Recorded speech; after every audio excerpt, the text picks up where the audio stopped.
San Francisco, known for the Golden Gate Bridge, Alcatraz, and the oldest and most storied Chinatown in North America, home of the Triads. Deep into the Year of the Dog, as the Payday gang's war against the Kataru raged on, it became clear that they were in desperate need of funding.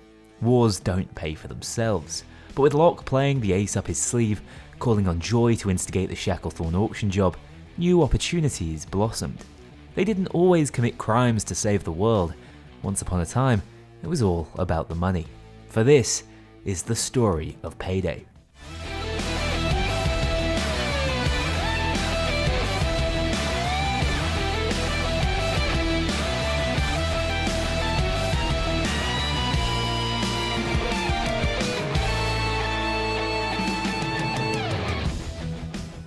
The Triads had been as much a teacher to Joy as her old mentor, Locke. A San Francisco native, she'd grown up around them, made close friends within their ranks, and learned to shoot at them.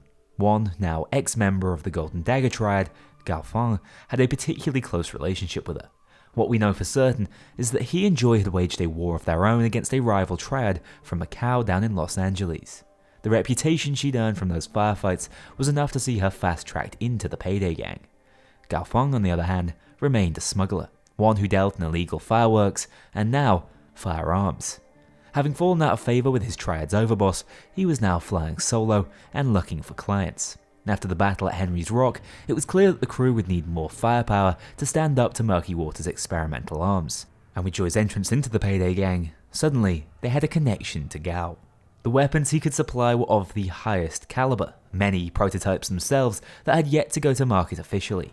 Crowd control options such as the X-1A taser grenade and rapid reload shotguns could bolster the gang's arsenal for the fight to come. In a deal brokered by Locke, these new weapon shipments would continue to arrive at the safe house like clockwork 2 weeks before a new job. But Joy knew that Gao Feng could offer more to her new gang than just munitions. Her intimate knowledge of the man meant that she had some understanding of the tensions between him and his former employer, the Golden Dagger. This triad had operations all across San Francisco. From Chinatown to the waterfront, money was being made hand over fist, cutting into Feng's bottom line. But with his insider knowledge of triad operations, it would be easy to start siphoning off their earnings to fund the fight against the Kataru and shift the balance of power in the San Francisco region. As such, whilst the rest of the gang headed to Salem, Joy was ordered by Locke to meet with Gao Feng and discuss an expansion of their relationship. Within days, a joint heist was drawn up, a hit on a tea shop in Chinatown. All Joy needed now was a team to join her on the West Coast. 3 additional members were sent as crewmates in the field, chosen due to their skill sets as enforcers and interrogators. Joy was to be the brains behind the operation, liaising with Locke to draw up heisting plans. Dragon, Bonnie, and Rust were sent to join her, to hurt people. The intimidation factor had helped when introducing themselves to a new police force and faction in the past. The heist, as blueprinted by Gao Feng, was simple. Head to a tea shop used as a front by the Golden Dagger to protect their inner city storage workshop and underground auction house. Steal a coveted artifact in the form of the Golden Dragon and escape along the steep streets of San Francisco. All of the valuables they could carry out could then be fenced by Feng and the proceeds split. But the dragon, that would be all theirs. So, slipping into Chinatown unnoticed, the 4 set about sneaking their way into the basement of the tea house. Knocking out the alarm, they silently entered the upstairs office, where a keycard had been locked away by a Triad member. With this, the crew were able to access both the warehouse for the vault and the auction house for the keycode, which was supposedly variable based on time of day. In the process of gaining access to the back rooms, the crew overheard a conversation between 2 Hollywood types, searching for an authentic prop for their next martial arts flick. Working for the producer Brock Johns, he was apparently willing to pay anything to get his hands on the dragon statue. Good news for when it came time to fence the thing. From their conversation, Joy was also able to pick up on a name, one she'd heard Gao Feng mention in the past. Yu Fu Wang, the ruthless leader of the Golden Dagger Triad. On the warehouse side, her limited Cantonese also allowed her to overhear a few more things about the Triad, and importantly, learn why Gao had wanted the Payday gang to strike now. The 2 Triad members discussed their embarrassment at selling their heritage to vain Californians, recent failed raids, and the fact that they were bleeding cash. Clearly things weren't as rosy as they seemed within the Golden Dagger. There were fears amongst the foot soldiers that the boss, Yu Fu Wang, had gone soft, westernizing and using the services of American mercs as they lost ground on the other triads. They spoke of the auctioneer, who was apparently like a brother to the boss. They even mentioned a woman, Xia Yu, who had openly defied Wang. Clearly the organization was unstable and starting to doubt its own leadership. All it would need was a little push. The last thing she was able to understand was that she was the reason Gao Feng had been driven out by Yufu Wang. Socializing with outsiders in the way that he had been was entirely prohibited by their code. Distracted by this personal revelation though, she was spotted by a triad member, causing all hell to break loose around the vault. However, Plan B was really what the other three had been waiting for, and much more than just a contingency. It was time to test their skills against the San Francisco Police Department. Heading up to the street once again, a tram was already on its way barreling down the street with a thermal drill in tow. The crew were able to secure this down at the vault, despite tear gas being pumped into the vents. Clearly, these guys played nasty. Joy cornered the auctioneer and decided to send a message to Yufu Wang in retaliation for earlier transgressions.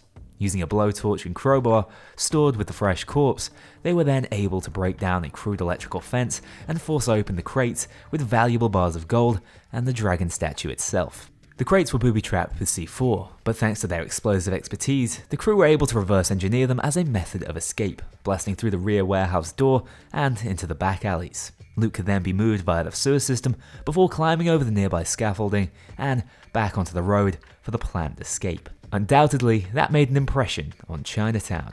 Gao Feng was pleased. Not only had the crew stolen a fortune in golden artifacts, they tightened the noose around the golden dagger's throat, and Yufu Wang's position of leadership.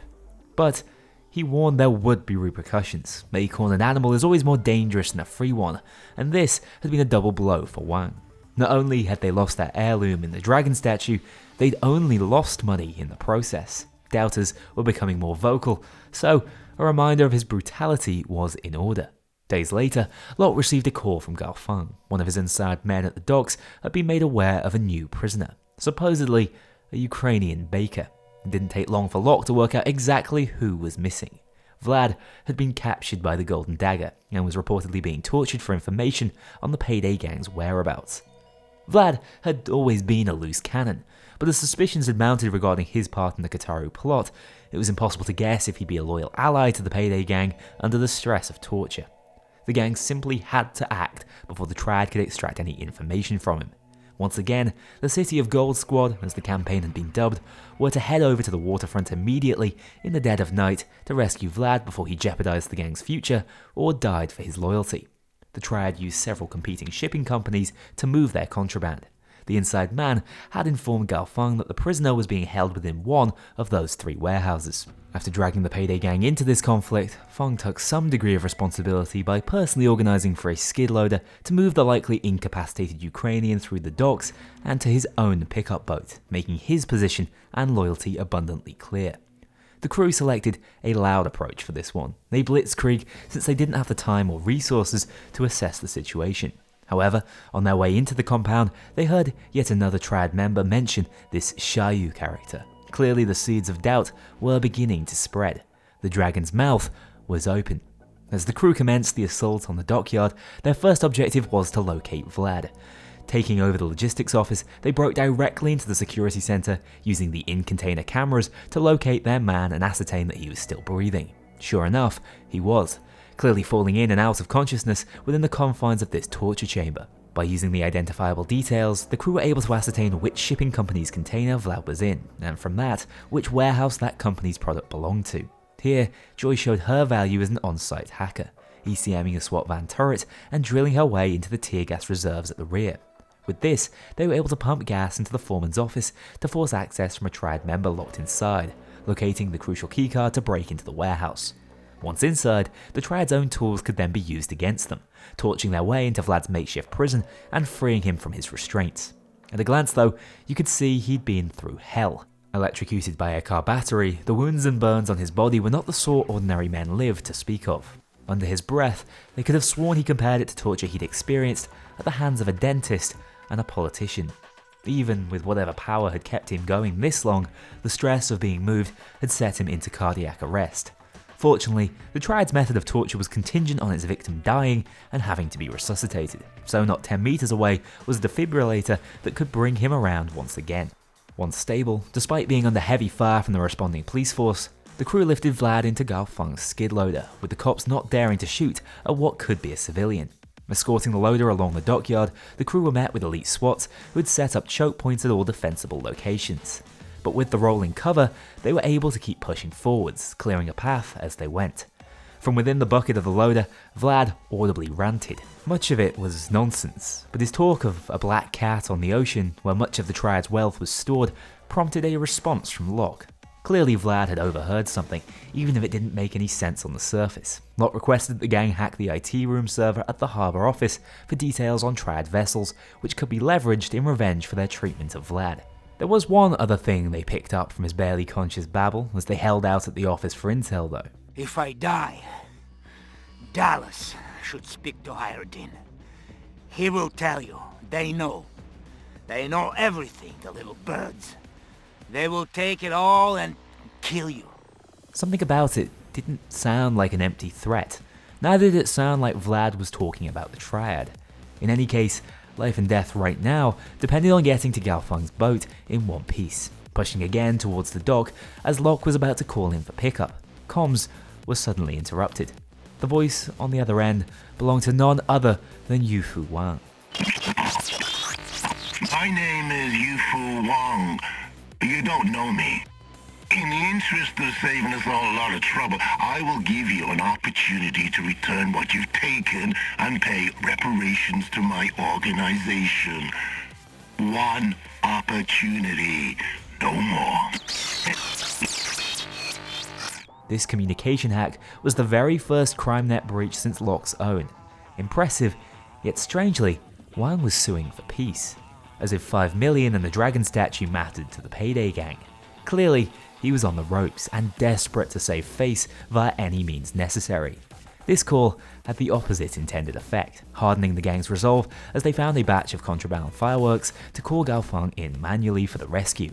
Upon his arrival, they lowered Vlad's somehow still breathing body into the speedboat, whilst the rest of the crew held off the remnants of police air support.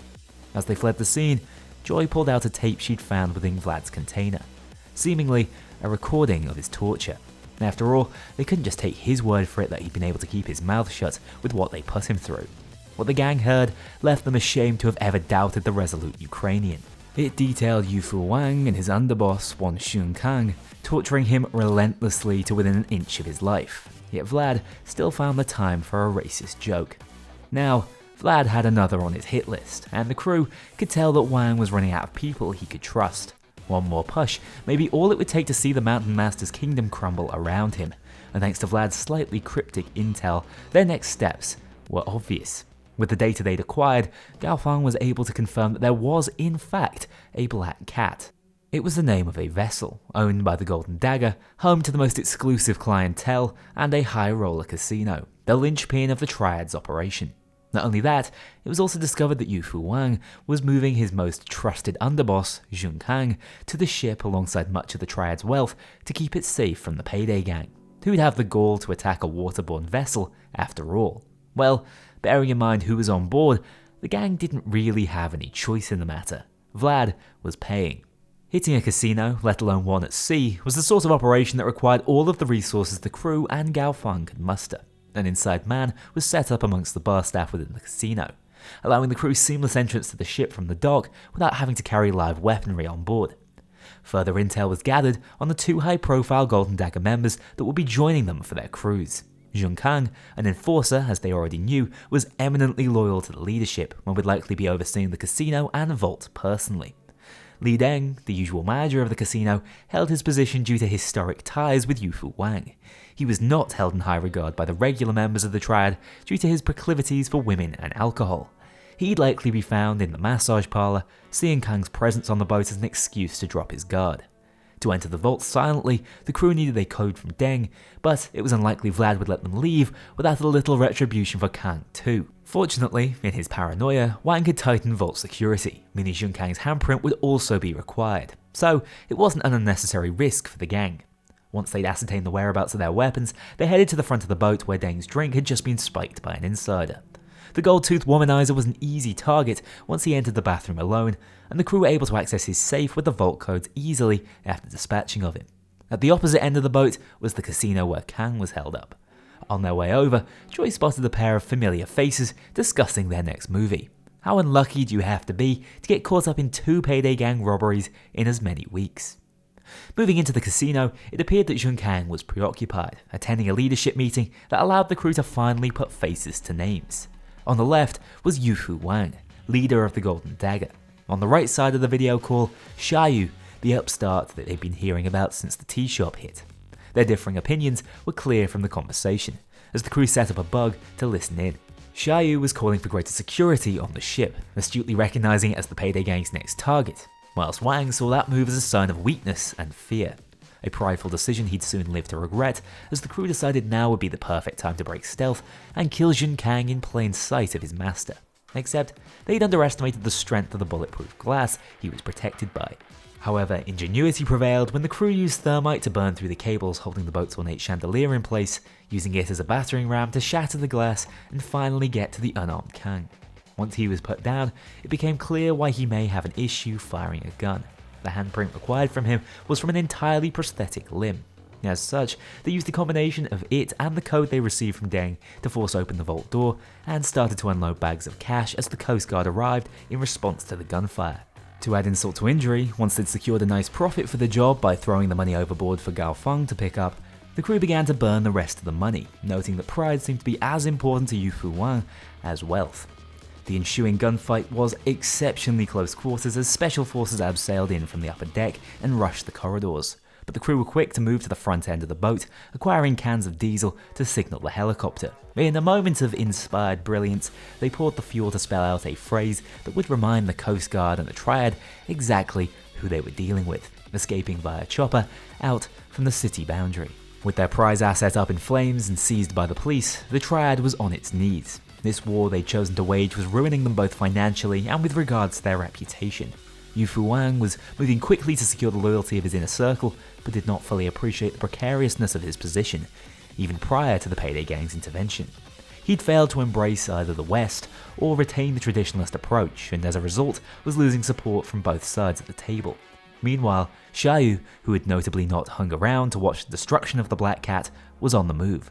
She knew of those who'd had their loyalties shaken and those who would no longer fight to protect the overboss.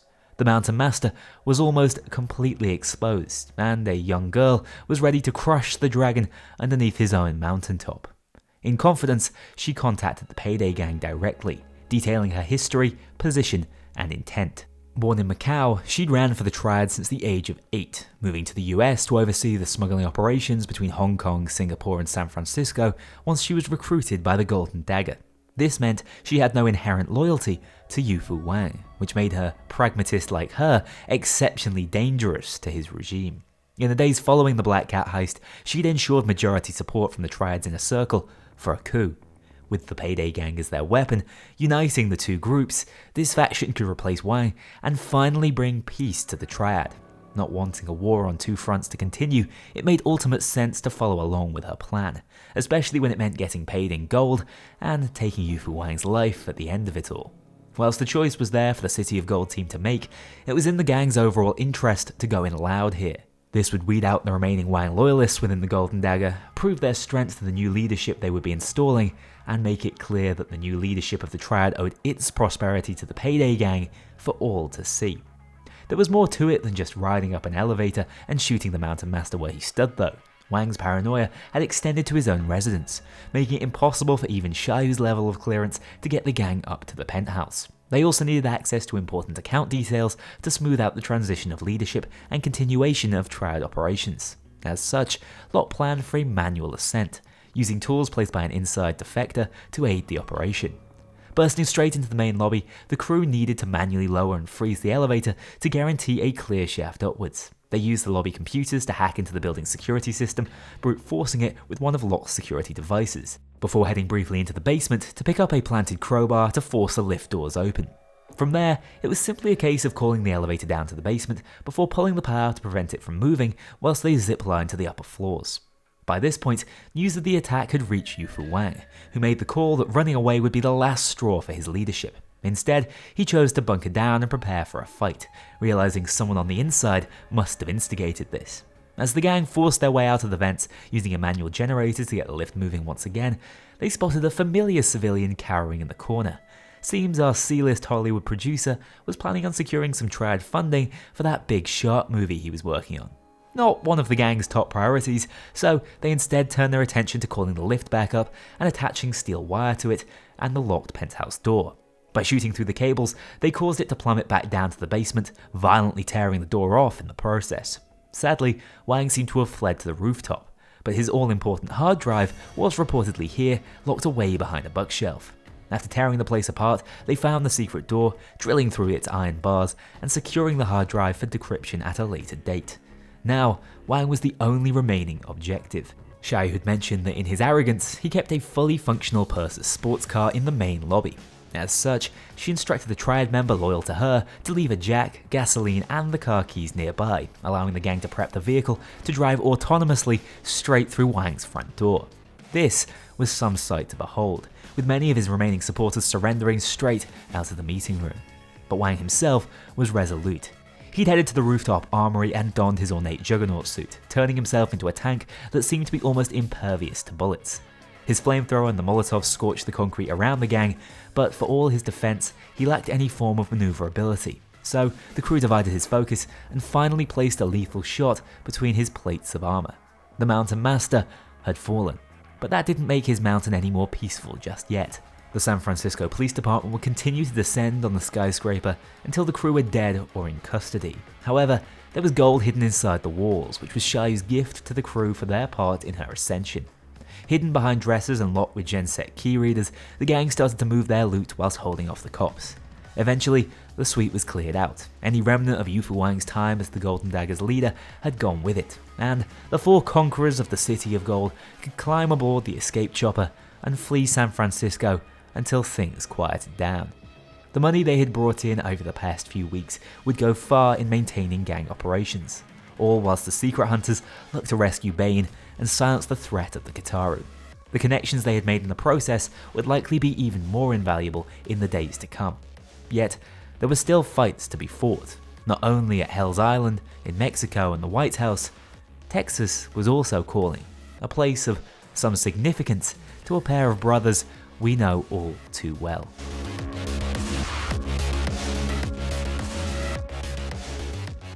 As ever, thank you very much to my Mean Infamy patrons and above. If you want to join that infamous club to see yourself in the credits or get early exclusive access to my videos, including the story videos, check out my Patreon link below. Remember the Discord is open to all if you crave some more Payday discussion.